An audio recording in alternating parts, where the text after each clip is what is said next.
With us now is Congresswoman Madeleine Dean, a Democrat from the Commonwealth of Pennsylvania. Congresswoman, thank you so much for being with us. You know, just a short time ago, we showed this video from Homeland Security Secretary Kristi Noem that was sent out presumably to be shown at TSA checkpoints at airports across the country, which blamed, we have it up on the screen right now, which blamed Democrats for the shutdown. What do you think of this? What do you think of this use of government resources? Well, I heard the list of things that was wrong with it. The other thing that's wrong with it is just plain not true. So it's completely inappropriate that such a thing would be played. I signed on to a letter yesterday for Philadelphia International Airport, and the majority of Southeastern Democrats signed on to, started by Brendan Boyle, to say don't play it. It's a political video, and it has no place in our international airport. It has no place misadvising, misleading the flying public. A couple interesting things have happened in the shutdown over the last 24, 48 hours. The Trump administration says it has found money to pay military service members for this paycheck. They say they found money for WIC, the funding that goes for nutritional things for women, infants, and children. And now they say they're looking for money to pay for federal law enforcement officers. Do you support these moves from the administration? I support reopening the government. And I want you to know, and your viewers to know, House Democrats are returning to Washington again this week, today, actually. Hakeem has called us in, and I'm delighted that he has.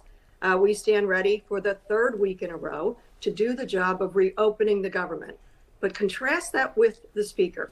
The Speaker has, for a third week in a row, said to his own members, stay out, stay home, go on vacation, whatever you want to do, because we're not going to participate in getting the government reopened. I had a conversation with the Speaker, and I noted to myself that there he was surrounded by Capitol Police officers who keep him safe every hour of every day. They're not getting paid. There's shame in that. And they know what's going on here. You know that the week before these last 3 weeks, the Speaker sent us home because of the Epstein files. So this is a Republican shutdown. It is an Epstein shutdown. And I think the Speaker is absolutely failing to lead when he says to his members, stay back. They know this is about Americans' health care. They know that people are going to suffer loss of health care or skyrocketing insurance premiums. But how do you feel about these paychecks going out during the shutdown? I don't think anyone's opposed to people being paid, but people look at this and say this could actually extend the shutdown because it takes out some of the pressure points that might exist that would lead Democrats and Republicans to come together. Oh, you know what? Of course I want our military paid. Of course I want federal law enforcement officers to be paid. There's a way to do that. I'm an appropriator. We should have passed appropriations bills. There's a way to run a government, and this is not the way to run a government. And trying to borrow from this fund or take from that fund, I think they're hoping to use the big tariff slush fund that's driving our economy into the ground, frankly. That's no way to run a government. We, the Democrats in the House, as well as the whole Senate's coming in today, too, we're here, we're ready to make sure that the government is reopened for all of the American people, for the working people of the United States. You are on appropriations. You also have a seat on foreign affairs. Two plum assignments there. Don't know how you managed to work that one. But I'm asking you as a member of the Foreign Affairs Committee right now, Congresswoman, as you look at the president's trip to the Middle East yesterday and the ceasefire that's in place, the return of all the remaining living hostages, what are you looking for next in terms of gauging the success going forward in the region? Well, John, let me just tell you, for me, yesterday was a day of such joy.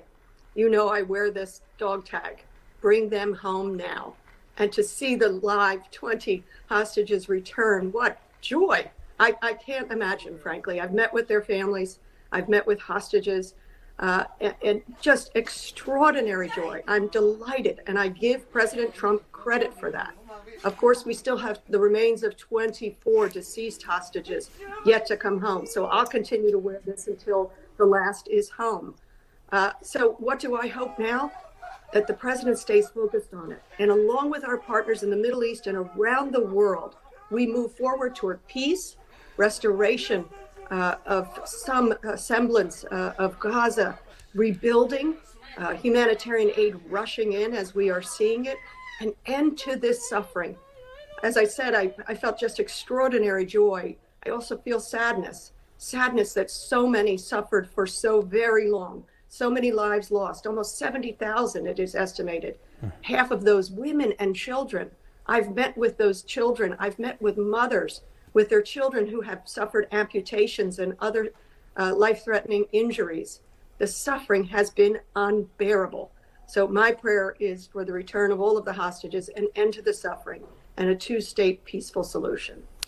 Congresswoman Madeleine Dean from Pennsylvania, we do appreciate your time this morning. Thank you very much.